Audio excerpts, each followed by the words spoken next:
السلام عليكم ورحمة الله وبركاته. الحمد لله وكفى وسلام على عباده الذين اصطفى أما بعد. أعوذ بالله من الشيطان الرجيم. بسم الله الرحمن الرحيم. فذكر بالقرآن من يخاف وعيد. صدق الله مولانا العظيم وصدق رسوله النبي الكريم ونحن على ذلك من الشاهدين والشاكرين والذاكرين والحمد لله رب العالمين.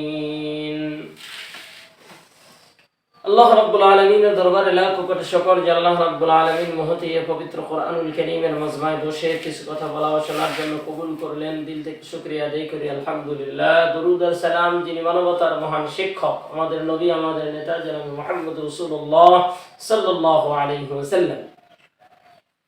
মুআজ্জিজ হাজিরিন, আজকের আলোচ্য বিষয় হলো মহানবী সাল্লাল্লাহু আলাইহি ওয়াসাল্লাম নবীজির এক সাহাবী হযরত মুআজ ইবনে জাবাল রাদিয়াল্লাহু তাআলা আনহুকে 10টি উপদেশ দিয়েছিলেন। সেই 10টি উপদেশ বাণী যদি আমি আপনাদের মাঝে আজকে আলোচনা করতে চাচ্ছি, তার 1 নম্বর যেটি রাসূল সাল্লাল্লাহু আলাইহি ওয়াসাল্লাম হযরত মুআজ ইবনে জাবালকে বললেন, 1 নম্বর ছিল, হে মুআজ ইবনে জাবাল, তুমি কখনো আল্লাহর সাথে শিরক করবে না। শিরক করার জন্য যদি তোমাকে কেউ হত্যাও করে ফেলে, এরপরেও তুমি শিরক করবে না। এর জন্য যদি কেউ তোমাকে আগুনে পুড়িয়ে মেরে ফেলতে যায়, তারপরেও তুমি আল্লাহর সাথে শিরক করবে না।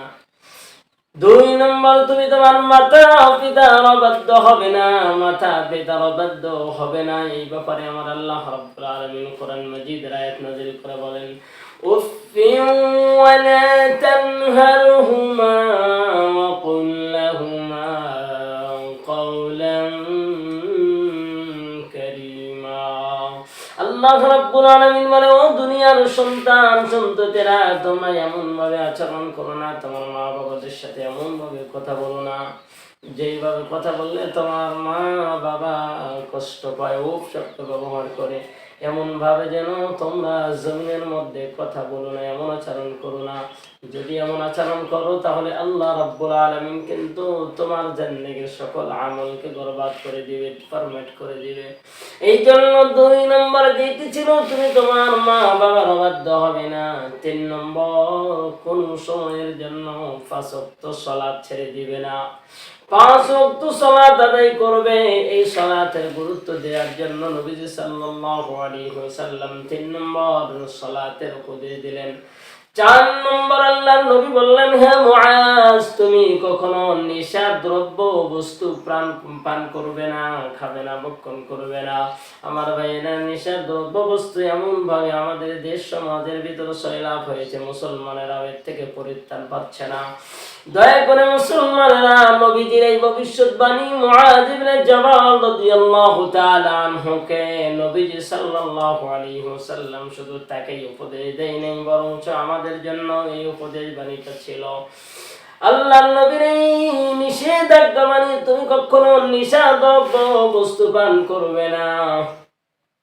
এরপরে 5 নম্বর যেটা, সেটা হলো কোনো ধরনের গুনাহের কাজ করবে না। সর্বপ্রকার কবিরা সগীরা জহিরি বাতিনি যত গুনাহ আছে সব গুনাহ থেকে বেঁচে থাকার জন্য চেষ্টা করবে। 6 নম্বর, জিহাদের ময়দান থেকে পলায়ন করবে না।